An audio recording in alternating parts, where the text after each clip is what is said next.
इससे पहले कि आप हमारी तारीफ करें, मैं आपकी बहुत शदीद तारीफ करने वाली हूँ। ना करना।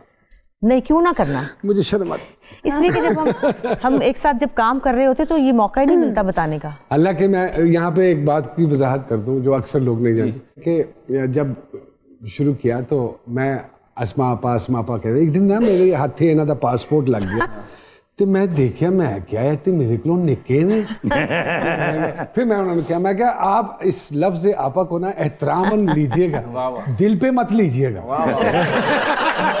हमारी एक साथी फनकारा है, मैंने उनसे बहुत कुछ सीखा और मैंने तारुफ एक दो जगह उनका करवाया तो मैं कहा ये मेरी उस्ताद मोहतरम है।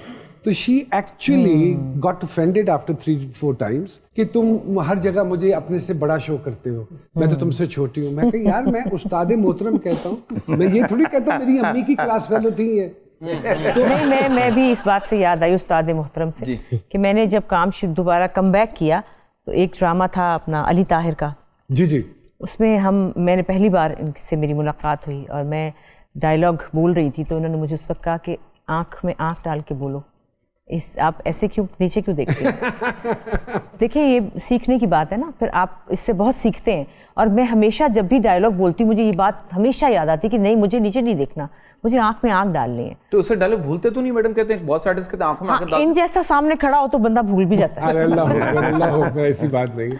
अच्छा जी मुझे ये बताइए थोड़ा सा before I go to Iftikhar भाई, little bit about your childhood, पढ़ाई कैसे गई और फिर ठक करके इस शोबिज़ के सेक्टर में कैसे गुजरना हुआ? बचपन बड़ा ही प्यारा था। हाँ, बेगम है, बहुत प्यारा बचपन था, बहुत सबसे छोटी हूँ माशाल्लाह, सबसे ज्यादा लाड मिला। अब्बा कहते थे पेट करोड़ी, सबकी ही लाडली अब तक मेरी बहनें और सब लोग की मैं बिल्कुल बेबी सिस्टर हूँ माशाल्लाह। और वैसे मैं बड़ी इसलिए हूँ कि मेरी शादी घर में जिस अब्बास जो हैं वो उन्होंने घर बनाया, बड़ा घर, लवली जैब, और भाई सलूट है। और मेरे पेरेंट्स सारी जिंदगी मेरे साथ रहे तो मैं उस हवाले से बड़ी हो गई, अम्मी हो गई ना, मैं अम्मा बन गई। और ससुराल में मैं सबसे बड़ी भाभी, उधर से भी मैं अम्मा हो गई माशाल्लाह। तो वो वैसे मैं बड़ी हो गई, लेकिन सब ने मुझे बहुत प्यार किया। और उसके बाद काम तो ऐसे ही कर लिया था मजाक से, मजाक में, कोई इरादा नहीं था कि मुझे ये काम करना है। उसके बाद शादी हुई, बास ने कहा नहीं करना, मैंने कहा अच्छा नहीं करना। You started with comedy I believe? जी 50-50 में। 50-50 जब बाजी ने जगह छोड़ी थी, जरा वो और कुछ करने लगी तो उन्होंने कहा चलो इसको रेलू कट्टे को डाल देते हैं बीच में। मैं तो बस ऐसे ही खेल खेल में आ गई थी, इतना कोई मैंने कमाल नहीं किया था। अब तक खेल रही हूं। बाजी ते मीडिया दा रियाज गुजर है ना जी। हाँ जी। अच्छी बात। कोई काम करवाना है तो बाजी दे कान नीचे जाके बचपन था कि ये समझ नहीं थी कि ये होने क्या लगा है और क्या हो रहा है।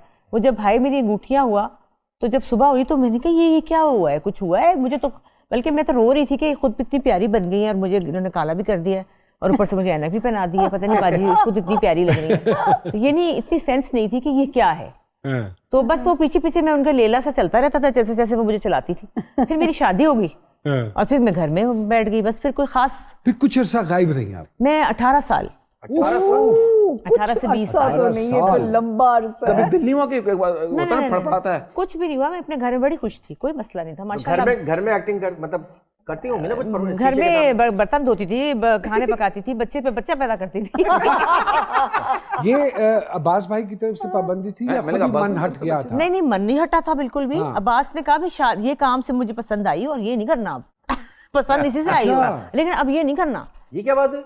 बस नहीं, उनको मतलब पसंद इसलिए आई कि आप एक्ट्रेस हैं और ये नहीं करना। वो भी समझदार आदमी नहीं, वो देखिए उन्होंने कहा कि इस काम की वजह से मुझे पसंद आई है तो किसी और को पसंद आ गई। और दूसरा ये कि आर्मी में भी थे वो, वैसे हमने हर जगह पे शिफ्ट होना होता था। वर्दी पे फ्लिप हुई हाँ, ये सख्त और हैंडसम भी राज के ने। क्या बात। वो एक होता है ना कि खूबसूरत फौज वाला जवान, तो बस वो जहन में था, तो बस मुझे फौज वाला जवान मिल गया तो फिर क्या, काम को क्या करना था, दफा दूर। बात बिल्कुल, मैं तो खुद 3 दफा फौज की ट्राई की थी। फौज में जाने का शौक था इफ्तिखार भाई, या हमेशा से इस तरफ शायरी और एक राइटर सोच और एक सूफी मलंग तबीयत? नहीं जी, हमारे बचपन में 2-3 ही काम होते थे जो हमसे जब पूछे जाता था, क्योंकि मैं लाहौर के एक मोहल्ले संतनगर में रहता था। वो जो टाट वाले स्कूल हुआ करते थे हमारे सरकारी, हमें 8वीं क्लास में पहली बार, कसम से बताऊं, उन्हीं स्कूल वालों से जो बच्चे निकले हुए हैं ना, थोड़े से ज़हीन और काबिल और बाशऊर हैं। ये जो बड़ी बड़ी बिल्डिंगों से बच्चे निकलते हैं ना, ये आप इनका लाइव है वैसे, फ्रैंकली स्पीकिंग। तो वो उस वक्त यही होता था जी, पायलट और डॉक्टर, इंजीनियर और फौजी। हाँ लेकिन मुझे बड़ा अच्छा लगता था जब मैं बचपन में पहली बार, मुझे वो याद है कि फौजी परचम को सलामी दे रहा है हर किताब के आखिर में, हाँ तो वो अंदर कहीं एक ख्वाहिश ज़रूर थी।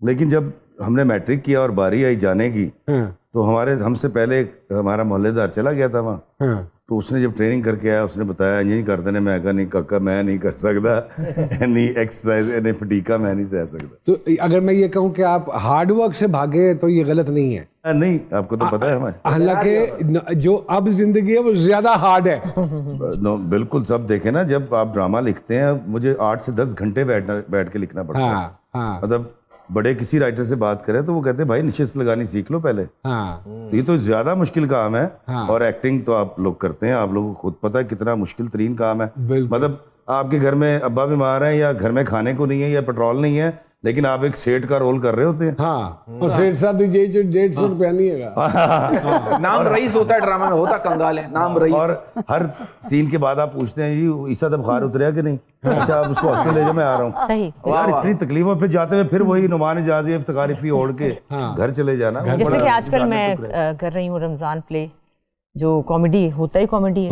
हाँ जी। तो इधर अम्मी की तबीयत खराब है बहुत, एक फोन ये होता है अच्छा अब क्या हो रहा है, उसके बाद खत्म, चलो जी टेक, और वहाँ मैं ऐसे ऐसे ऐसे करने लग पड़ती हूँ। तो आप हमारा काम बहुत टफ है, ये करना पड़ता है। और मैं हैरान होता हूँ उन क्रिटिक्स के ऊपर जो बैठ के हमारे परफॉर्मेंसेस के ऊपर लिखते हैं। ये कोई मैकेनिक का काम नहीं है जो किसी को भी सिखा देंगे, ये गाड़ी चलानी नहीं है जो कोई भी सीख लेगा। बहुत अच्छी बात। लिखना, सुखनवर होना या एक्टिंग, अभी तक हम शायद हम समझा नहीं सके, शायद मेरी गलती है कि मैं लोगों को ये बता ही नहीं सका कि भाईजान ये अता है, ये अता ऐसे है। होता नहीं है। अल्लाह की सही।